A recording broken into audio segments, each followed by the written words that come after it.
relationships, but the ones that I was really interested in was a lot of children fall into this middle where they have relationships that provide a lot of day-to-day help and support, but they're kind of lacking that emotional connection and physical contact that's not always there. So it was kind of those majority in the middle that I was interested in. And it kind of raises the question that if they're lacking those really important elements, how effective are those relationships in improving outcomes? So this is sort of where I came from. And there are loads of factors that kind of influence it, as with all their risk factors really, but just to pull out a few, there are individual child factors, so their early experiences, then their needs that they have and their relationships with other people kind of all influence the relationships they're then going to form, and sort of around them, the adults, what they're like, what their traits are, their well-being, and their experiences as well, because they come with their own relationship experience and their own professional experience.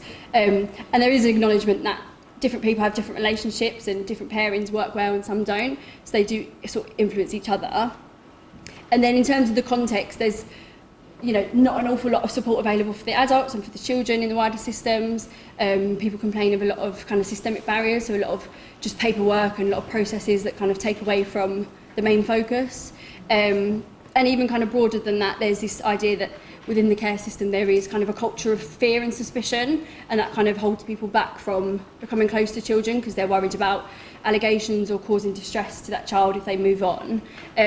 So it doesn't kind of set up a nice context really for emotional closeness. So with all that in mind, I've got 3 research questions.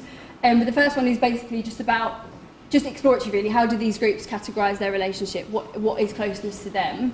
And then the second one is what factors are influencing that? And then the third one is about EP, so how can we help with their relationships and moving them forward? So yeah, I took a social constructionist perspective, which kind of sits nicely with children in care that have really diverse experiences, and kept to a sort of qualitative approach. I used semi-structured interviews with 3 different groups, so you had children in care, foster carers and school staff members.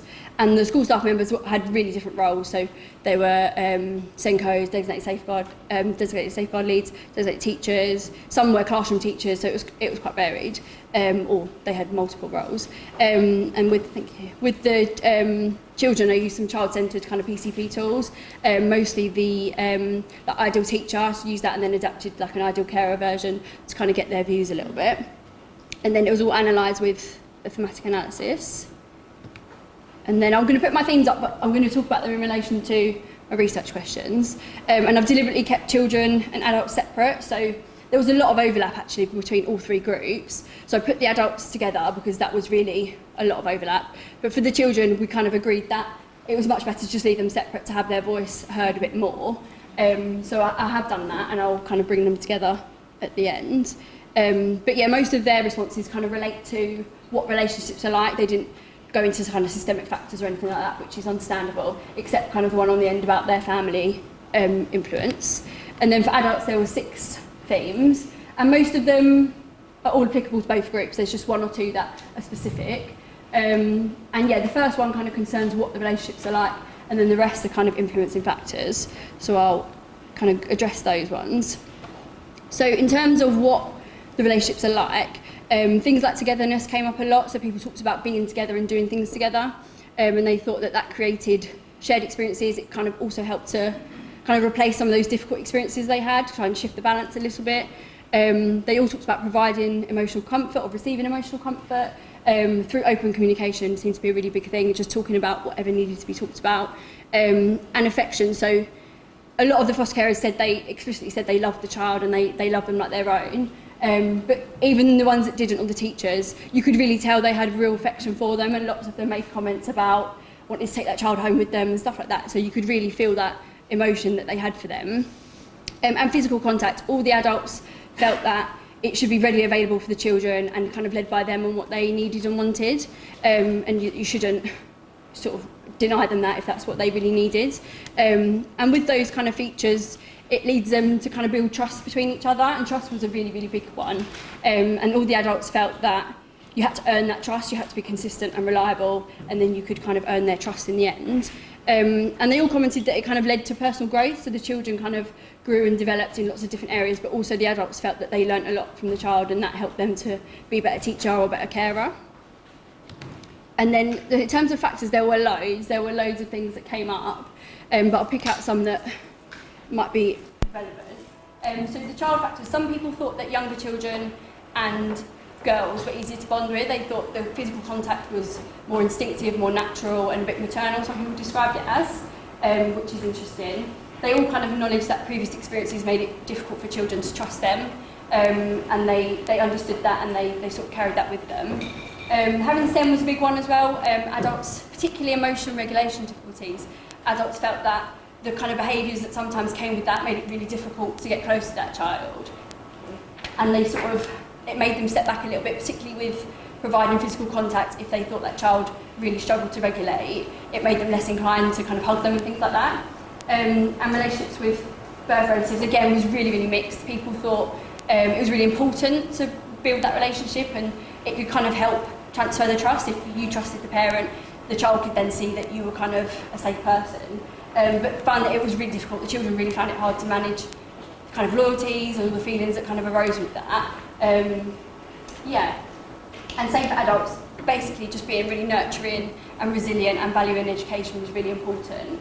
And they all acknowledged that there were some really difficult emotional experiences, some really positive ones. All these adults kind of felt motivated by those difficulties, because some of the researchers said that it can create a bit of distance and people want to protect themselves, so they sort of step back. But most of them didn't really seem to do that. They seemed to kind of just take that on board and work with it. Yeah, and a lot of them commented that it was a bit of a matching process, that sometimes there was a natural bond between two individuals because they're just similar, or there's something sort of unspoken there that they acknowledged. And then, yeah, further out, there was the really variable experiences of support in school. People spoke about stereotyping from the community as well, so from other parents stereotyping that child. And schools were really aware of making children feel different, so they really wanted to offer lots of extra support, but they didn't want to make that child feel different or single them out, which is understandable. One thing that was sort of surprising was foster carers talked about children managing all day and then having a meltdown at home, and that having a really big impact on them because they felt really unfairly blamed for kind of school difficulties, and that sort of causing a bit of a breakdown there. So that was interesting. And again, just not enough support for the adults, and just systemic barriers, a lot of jargon, a lot of convoluted processes, a lot of just bureaucracy that people had to really navigate that didn't really screen relationships and things like that. And then, yeah, it did come through that cautious, ambiguous context. People really felt that they didn't know what their role was, they didn't know what was appropriate, they didn't know what they were allowed to do. But all these adults kind of just found their own way.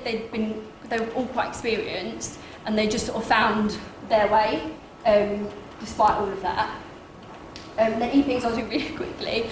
There were really nice positive reflections on what EPs bring, which was good, and lots of nice ideas for how we could do more to help. So things like more therapeutic interventions, whole school approaches, and kind of being a part of a multidisciplinary team in a preventative way. So when children first enter care, can we be there to kind of guide what they're going to need moving forward? And challenges, yeah, people didn't really know the full scope of what we did, and all of them said we just need more time, which I guess is nice. Yeah, I'll leave those up there. Questions? Thank you. Yes, that's such an important piece of work, and it sounds really well done. I know that this is a sample that is really hard to reach and work with. So, like, what were the challenges, and how did you overcome? Yeah, it was really hard to recruit. I had two children. I wanted more, I wanted 4. So foster carers were really easy to recruit, actually. There was lots of people that wanted to get involved. Teachers was okay, but it was the children, and I did want to get more, and I wanted to do like the participatory stuff as well. But by the time I had them, I just thought I need to just jump to the main sort of thing. And I had my local authority agreed to put vouchers up as well to kind of encourage participation, but that didn't massively help, actually. So yeah, it was just a lot of persistence, really, emailing people and just kind of following up and targeting schools that had a really high, like a relatively high number of children that were looked after. Yeah, persistent.